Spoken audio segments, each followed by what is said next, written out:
Nous vous invitons à vous abonner si ce n'est pas encore fait, à activer la cloche pour être au courant de nos prochaines vidéos, à nous suivre sur nos réseaux Facebook, Instagram, adventiste.mq. Bon visionnage et prenez soin de vous. Faites l'expérience Espérance Média.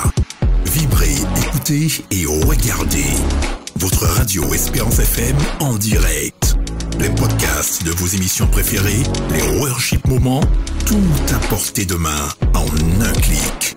Téléchargez dès maintenant l'application Espérance Média, disponible sous les plateformes de téléchargement Apple Store et Google Play.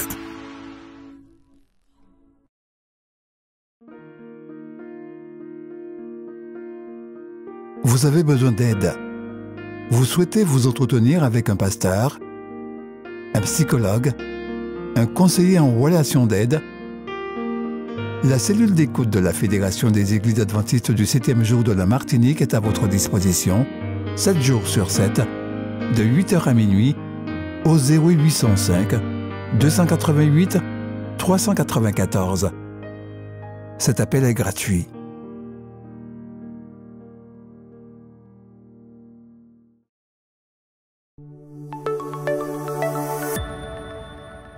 Bernahu prêchait depuis qu'il était enfant et avait une grande foi et une grande vision pour partager l'Évangile. C'est pourquoi on l'invita à servir comme pionnier de mission globale dans son pays, l'Éthiopie. Se passionnant pour ce nouveau défi, Bernahu se rendit bientôt compte qu'il n'y avait aucun adventiste dans le territoire qui lui avait été assigné. C'est pourquoi il se mit à inviter des amis à cet endroit et à des études bibliques. Et bientôt, un groupe adventiste se réunissait dans un petit bâtiment loué.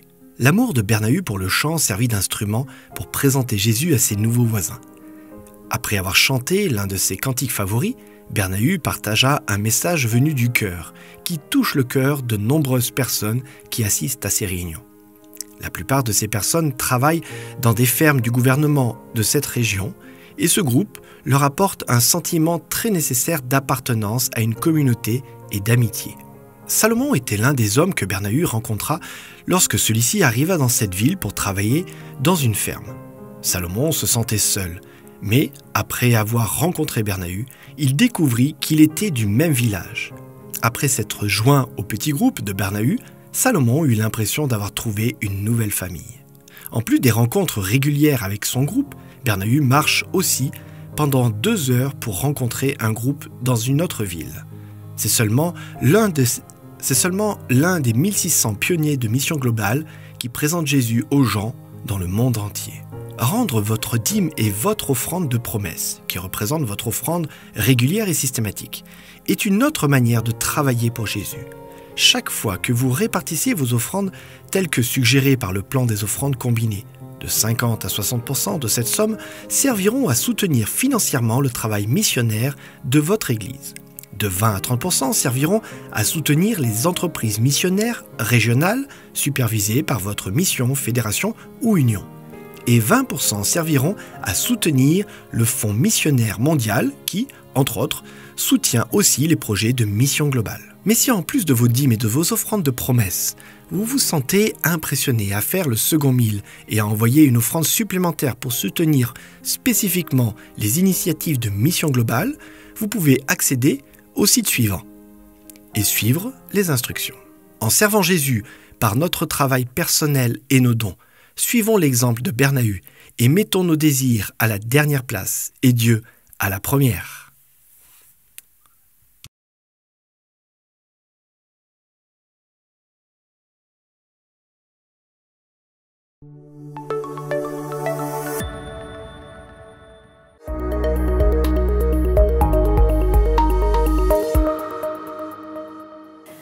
Bonjour, cher ami. J'espère que tu vas bien aujourd'hui. Alors, j'aimerais partager avec toi une belle méditation se trouvant dans le psaume. En fait, dans un psaume que nous connaissons tous, mais qui est riche en enseignements pour nous. Alors, le titre de ma méditation est celui-ci. Quel type de brebis es-tu? As-tu jamais considéré cette question? C'est vrai, en considérant ce psaume, nous allons voir qu'en fait, qu'il résume exactement et parfaitement la vie du chrétien sur cette terre. Alors, ce psaume est appelé la perle des psaumes, le psaume du rossignol ou encore l'hymne des martyrs. Alors, as-tu deviné? Oui, effectivement, c'est le psaume 23. Alors, nous allons le lire ensemble et approfondir les enseignements qu'il a à nous dévoiler aujourd'hui. L'Éternel est mon berger, je ne manquerai de rien. Il me fait prendre du repos dans des pâturages bien verts. Il me dirige près d'une eau paisible. Il me redonne des forces. Il me conduit dans les sentiers de la justice, à cause de son nom. Même quand je marche dans la sombre vallée de la mort, je ne redoute aucun mal, car tu es avec moi. Ta conduite et ton appui, voilà ce qui me réconforte. Tu dresses une table devant moi, en face de mes adversaires. Tu verses de l'huile sur ma tête et tu fais déborder ma coupe. Oui, le bonheur et la grâce m'accompagneront tous les jours de ma vie.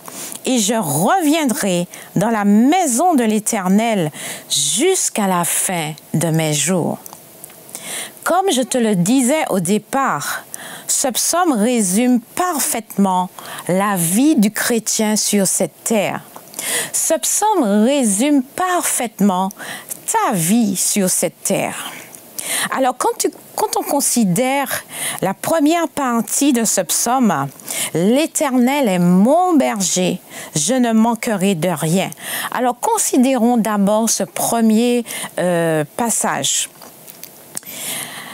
Le psalmiste David dit que l'Éternel est mon berger et il utilise le pronom personnel « mon » pour démontrer qu'en fait, le caractère intime de cette relation qu'il avait avec son berger. En fait, en disant que l'Éternel est mon berger, il était en train de dire, en fait, l'Éternel est mon berger. Il n'est pas le berger de quelqu'un d'autre. Il est mon berger. Et David, justement, a fait de ce berger-là un berger pour lequel il était jaloux. De la même manière que Dieu dit qu'il est jaloux de nous, nous devons aussi exprimer cette jalousie aussi envers lui et pouvoir lui dire « Éternel, tu as dit que tu es mon berger.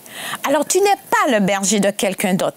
Et si toi, tu prends l'Éternel comme ton berger, tu dois pouvoir justement le personnaliser, mais de manière très forte, de manière très intime, pour dire à l'Éternel que je suis jaloux aussi de toi, parce que tu es mon berger, tu n'es pas le berger de quelqu'un d'autre. Et je ne manquerai de rien. Pourquoi est-ce que je ne manquerai de rien? Parce qu'effectivement, ce berger-là a dit dans Jean 10 et au verset 11, il a dit « Je suis le bon berger ». Et le bon berger, qu'est-ce qu'il fait? Il donne sa vie pour ses brebis. Et si l'Éternel a dit qu'il est le bon berger, prêt à sacrifier sa vie pour ses brebis, cela voudrait dire que ce bon berger-là a la responsabilité sacrée de prendre soin de chacune de ses brebis.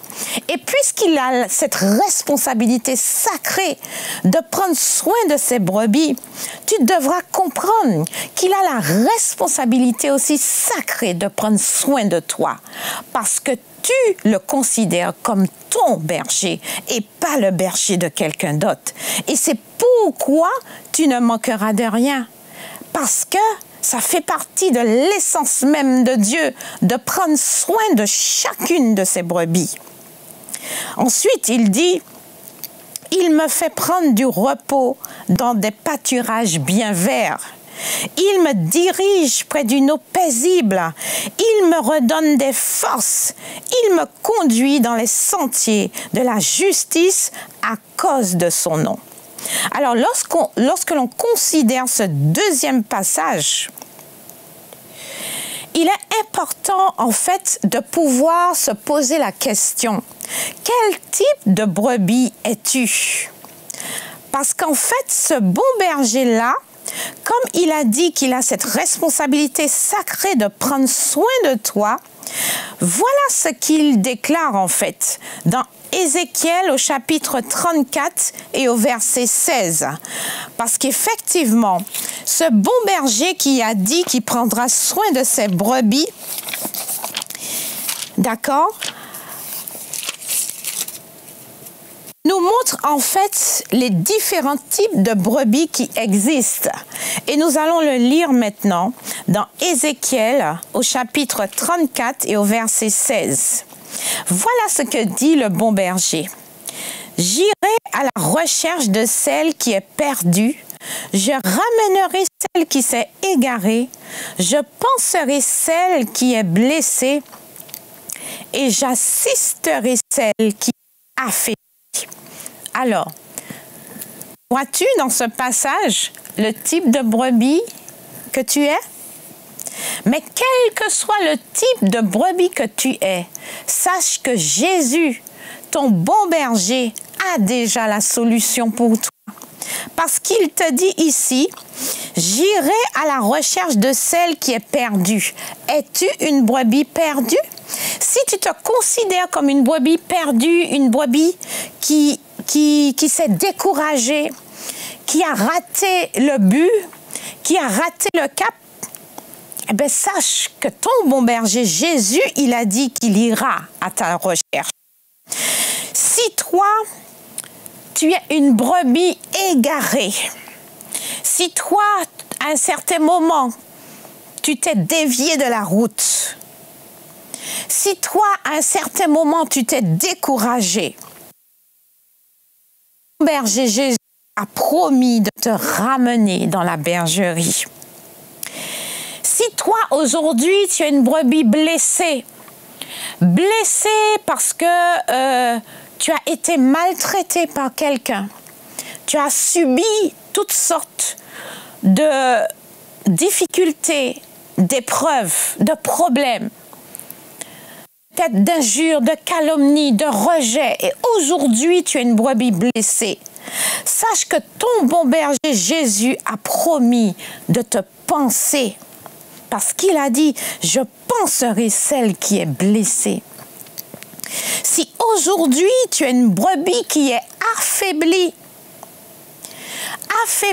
par les vicissitudes de la vie, affaiblie par les problèmes, affaiblie par ta relation avec ton époux, ton épouse, affaiblie dans tes relations fraternelles, affaiblie dans ton travail, affaibli par une maladie, sache que ton bon berger a promis de t'assister parce qu'il t'a dit « J'assisterai celle qui est affaiblie ». Donc tu vois ici, quand il te dit qu'il te fait prendre du repos dans de verts pâturages, et qui te dirige près d'une eau paisible et qui te redonne force. Donc, si tu es affaibli, il va te redonner la force. Il va t'assister pour que tu reprennes force, pour que tu reprennes courage. Et il a promis de te conduire dans les sentiers de la justice. Alors, qu'est-ce que cela signifie, les pâturages bien verts? Sache qu'en Palestine, le berger menait une vie de nomade. Car l'herbe dans certaines régions n'était pas toujours verte. Donc, il était obligé de déplacer son troupeau vers d'autres pâturages plus verts afin que ses brebis puissent trouver de la nourriture. Et il était sans cesse obligé de se déplacer pour cela. Et quelle est la portée, en fait, spirituelle de cette révélation? En fait, Jésus est en train de te dire que toutes les fois où tu auras cette relation de qualité avec moi, le pâturage que je vais te donner, le pâturage vert que je vais te donner sera toujours différent. Parce que chaque jour que tu vas lire une portion de la parole de Dieu, le Seigneur te révélera quelque chose de nouveau. Ce sera un nouveau pâturage. Il va te déplacer à chaque fois dans une nouvelle dimension avec lui, où il va te révéler de nouvelles choses, de nouvelles vérités. Ou par exemple, le somme que tu es en train de considérer aujourd'hui, tu es en train de voir un nouvel aspect justement de ta vie chrétienne avec Jésus. Donc cette nourriture qu'il te propose, ce sera une nourriture variée. Ce ne sera pas toujours la même nourriture pour te fatiguer à un certain moment, pour t'écœurer, mais ce sera toujours une nourriture qui va te nourrir, qui va te donner tous les nutriments nécessaires afin que tu aies la force de pouvoir surmonter les problèmes, surmonter les difficultés et voire même les dépasser, afin que tu puisses avoir cette force qu'il va te donner pour te conduire dans les sentiers de la justice. Les pâturages verts ne sont pas seulement aussi ta relation personnelle avec Dieu. Parce que sache que ça représente aussi l'Église. Parce que l'Église, c'est la communauté des chrétiens. Et nous avons tous aussi nos relations avec Dieu. Nous avons tous une relation particulière avec Dieu. Et lorsque nous venons à l'Église, nous partageons aussi ce que nous avons expérimenté avec Dieu. Et ça, c'est aussi un pâturage vert. Donc, en venant à l'Église, c'est une bénédiction. Ça t'aide parce que, en considérant les avis des uns et des autres, lorsque nous discutons, par exemple, de la leçon de l'école du sabbat, ou même lorsque un prédicateur vient et prêche la parole de Dieu, ou bien lorsque nous sommes en réunion de prière et que ce prédicateur présente un passage de la parole de Dieu, tu verras, Dieu aura toujours un nouveau message pour toi. Il aura toujours une nouvelle vérité à t'annoncer. Il y aura toujours quelque chose de nouveau à te révéler. Et donc ça considère un pâturage vert différent pour toi, t'aidant dans ta course chrétienne, t'aidant à pouvoir avancer avec Dieu, à pouvoir surmonter les difficultés. Et donc oui, c'est une bénédiction de venir à l'église. Et je t'encourage, si toi tu as été découragé, si toi tu as été meurtri, blessé, je t'encourage à venir, pas pour quelqu'un, mais parce que Dieu t'invite à venir dans ce pâturage vert où tu pourras recevoir une nourriture qui pourra t'aider à avancer dans ta course chrétienne avec Dieu. Et il dit qu'il te conduit dans les sentiers de la justice à cause de son nom. Donc tu vois que Jésus a pris le risque de mettre son nom en jeu, de mettre son nom en péril pour ton salut. Oui, son nom est en jeu pour ta vie et pour sa gloire. Et il ne peut pas, en tant que berger fidèle, se défaire de ce qu'il a dit, se défaire de ce qu'il a promis. Parce qu'il a dit que son nom est en jeu et personne ne peut prendre sa gloire. Il l'a dit lui-même. Et c'est pour cela, la direction de Dieu dans ta vie sera une révélation de son caractère. Il te montrera qui il est vraiment, parce qu'il a pris le risque pour son nom, pour la gloire de son nom. Et Dieu, comme je viens de le dire, est un Dieu fidèle. Et ce qu'il a promis, il le fera dans sa vie, dans ta vie. Alors tu dois y croire. Tu dois fermement y croire en lui faisant totalement confiance. Et cette déclaration qu'il te fait dans le psaume 23 est une déclaration puissante de confiance absolue en Dieu pour pouvoir à tous tes besoins sans exception et quels qu'ils soient. Ça peut être des besoins financiers, ça peut être un besoin de guérison, ça peut être un besoin de réconciliation, ça peut être un besoin d'harmonie dans ton foyer, avec ton mari, ton épouse ou encore avec tes enfants. Et ensuite, voilà ce que David dit. Même quand je marche dans la sombre vallée de la mort, je ne redoute aucun mal, car tu es avec moi. Alors considérons ce premier verset. Même quand je marche dans la sombre vallée de la mort. Alors ici, le mot « quand » ici, c'est une conjonction de subordination. Et on pourrait justement le remplacer par « lorsque je marche dans la sombre vallée de la mort » ou encore « au moment où je marche dans la vallée, dans la sombre vallée de la mort ». Ici, le psalmiste ne dit pas « si je marche dans la vallée ». Pour lui, il n'y a pas d'éventualité, il n'y a pas d'hypothèse ici. Il n'a pas dit « si ». Il a dit « quand ». Donc, cette phrase ici est au présent simple.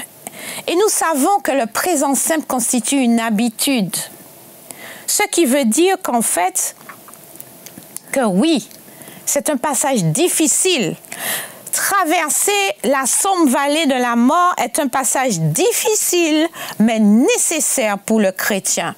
Ce sera un passage difficile pour toi, mais nécessaire. Dieu est en train de te dire que la vie que tu es en train de vivre en tant que chrétien, cette vallée de la mort par laquelle tu es en train de passer, c'est un passage qui est difficile, mais qui est nécessaire et qui sera une habitude de temps en temps pour toi. Ce n'est pas une hypothèse, ce n'est pas une éventualité. Notre vie, en fait, est une vie à dents de scie. À certains moments, on vit des moments extraordinaires, oui. À certains moments, Dieu nous conduit vers des eaux paisibles, où tout est calme, où tout est paix, où tout est bonheur. Mais à d'autres moments aussi, nous devrons passer par la vallée de l'ombre de la mort. Alors, qu'est-ce que c'est que la vallée de l'ombre de la mort? Cette expression, en fait, est utilisée au moins 10 fois dans le livre de Job. Et en considérant justement l'histoire de Job, nous constatons que Job, il était un homme très riche, rempli de joie et de bonheur, mais à certains moments, sa vie a été brisée. Il a tout perdu en un seul jour. Et quand il s'est plaint à Dieu, à 10 reprises, cette expression est revenue dans les chapitres du livre de Job, où il est parlé de la sombre vallée de la mort. Alors, la sombre vallée de la mort, en fait, représente les souffrances, représente le désert, représente la privation, les profondes détresses par lesquelles nous passons. Cette sombre vallée de la mort représente la peine, le chagrin. Mais pourquoi est-ce que Dieu permet que nous passions de temps en temps dans cette vallée? Par moments, on se pose la question, mais Seigneur, pourquoi ci, pourquoi ça? Mais le Seigneur te dit que c'est un passage qui est nécessaire pour ta maturation spirituelle. Oui, c'est difficile, mais Dieu te dit que tu es obligé de passer par cette vallée. Pourquoi? Parce que tu as besoin de mûrir spirituellement. Et ce n'est que grâce aux épreuves. Je ne dis pas à cause des épreuves. Je dis plutôt que ce n'est que grâce aux épreuves que tu pourras mûrir spirituellement, que tu pourras fortifier ta carapace physique, mentale, émotionnelle, psychologique et spirituelle afin de pouvoir tenir debout, tenir ferme et surmonter les épreuves et de pouvoir non seulement courir avec les piétons, mais aussi lutter avec les chevaux. Oui, Dieu voudrait que tu sois fort. Dieu t'ordonne que tu sois fort, que tu sois forte, que tu sois puissant pour pouvoir tenir debout alors que nous approchons à la fin des temps. Oui, Dieu veut que tu passes par cette vallée de l'ombre de la mort pour que tu puisses mûrir et devenir un homme et une femme accomplis en Jésus. Mais il t'a dit aussi que quand bien même que tu vas passer par cette vallée, tu ne vas redouter aucun mal parce que Dieu est avec toi. Et quand tu as l'assurance que Dieu est avec toi, tu n'as rien à craindre. Et la bonne nouvelle est que ce n'est qu'un passage. Ce n'est qu'une vallée. Tu vas t'en sortir. Oui, c'est une bonne nouvelle parce que tes problèmes ne vont pas perdurer pour la vie. Tes problèmes ne vont pas perdurer pour toujours. À un certain moment, ils vont s'arrêter. À un certain moment, Dieu va te conduire à nouveau vers de verts pâturages. Dieu va te conduire à nouveau vers des eaux paisibles. À des moments, à des situations de gloire, de paix et de bonheur. Parce que Dieu est un Dieu d'amour. Il ne voudra pas que tu sois détruit par l'ennemi. Il ne voudra pas que tu sois accablé, déchiqueté par le diable. Non! Dieu va te relever. Dieu va te restaurer. Dieu va te rétablir lorsque tu sortiras de cette vallée et tu deviendras plus fort en Jésus. Tu deviendras plus forte. Et voilà ce qu'il promet. Après cette vallée, il dressera une table pour toi en face de tes adversaires. Oui, Dieu va t'honorer. Dieu fera de toi son hôte. Il prendra soin de toi et il prendra plaisir à faire un festin en ton honneur parce qu'il est Dieu et parce qu'il t'aime et que tu as de la valeur à ses yeux. Oui, sa roulette et son bâton va te réconforter. La roulette et le bâton de Dieu, ce sont les armes de défense et de protection. C'était les armes de défense et de protection du berger pour protéger ses brebis contre les loups ravisseurs et contre les mercenaires. Et Dieu aussi, qui a promis d'être notre bon berger, sera toujours là pour veiller sur nous, pour nous protéger et pour nous ramener aussi sur la voie droite, sur le chemin de la justice. Alors si toi tu es égaré, si toi tu es perdu, Dieu va te ramener sur le sentier de la justice. Crois-le. Si tu es affaibli, il va te fortifier. Si tu es blessé, il va te guérir. Et ensuite, il dit, tu verses de l'huile sur ma tête et tu fais déborder ma coupe. L'huile, selon la parole de Dieu, représente le Saint-Esprit. Chaque jour, le Seigneur est prêt à déverser son huile sur toi, c'est-à-dire son Saint-Esprit. Il veut t'arroser de son Saint-Esprit. Donc, chaque jour, tu dois le lui réclamer.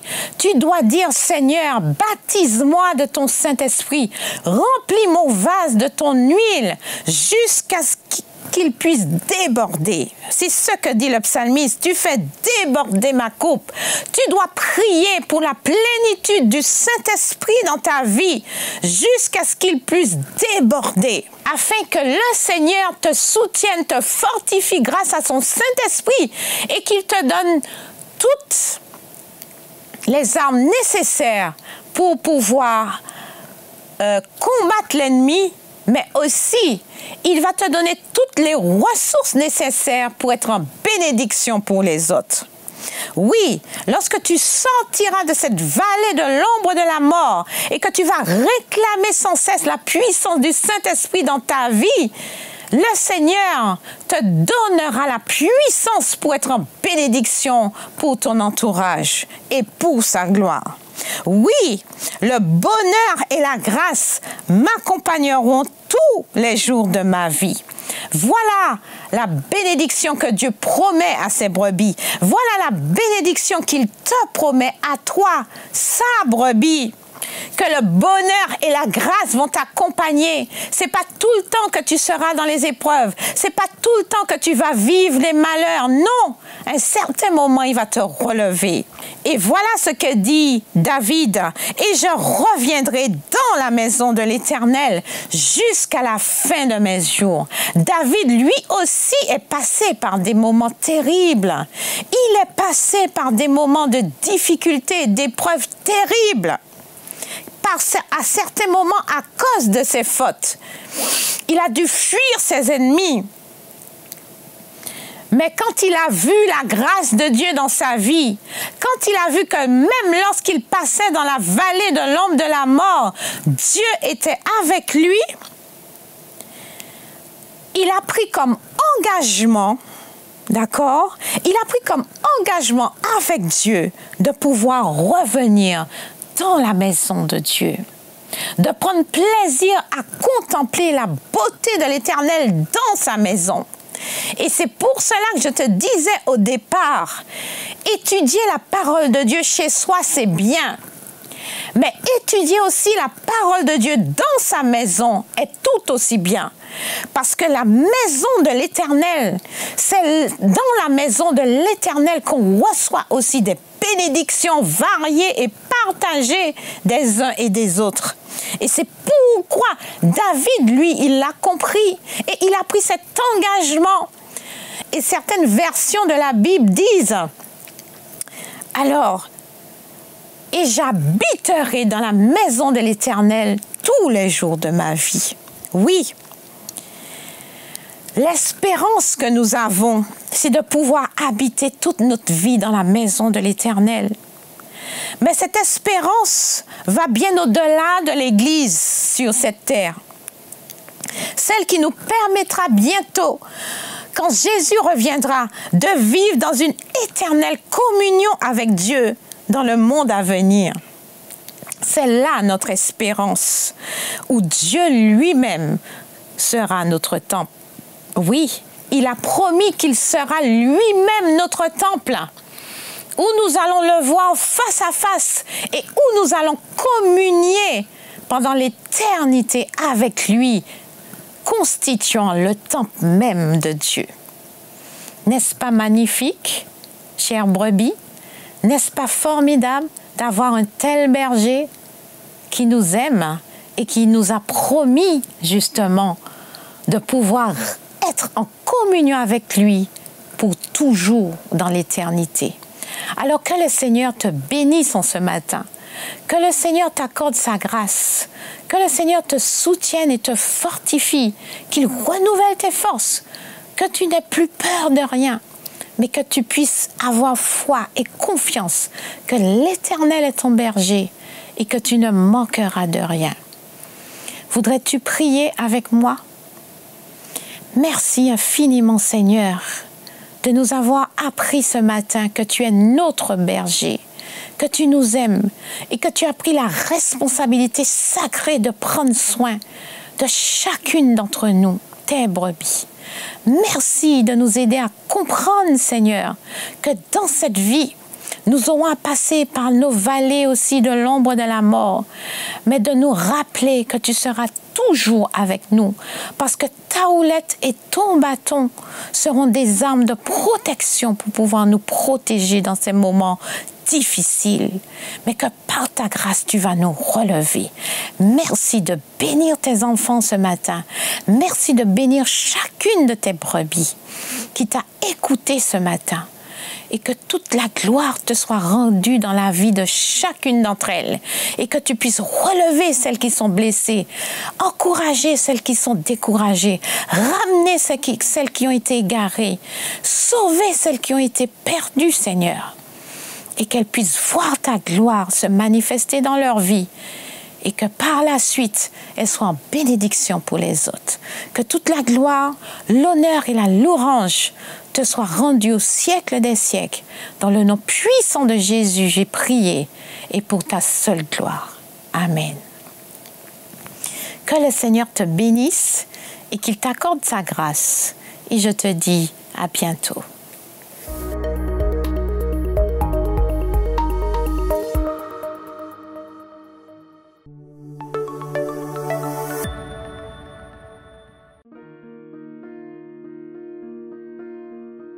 Vous avez besoin d'aide.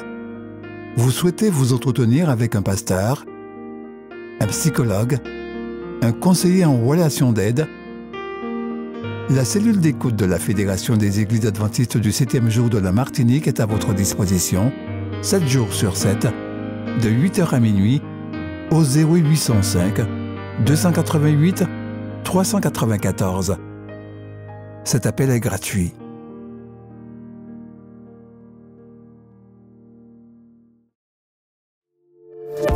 N'oubliez pas de vous abonner si ce n'est pas encore fait, de liker et de partager avec vos amis si cela vous a plu. À bientôt pour une prochaine vidéo.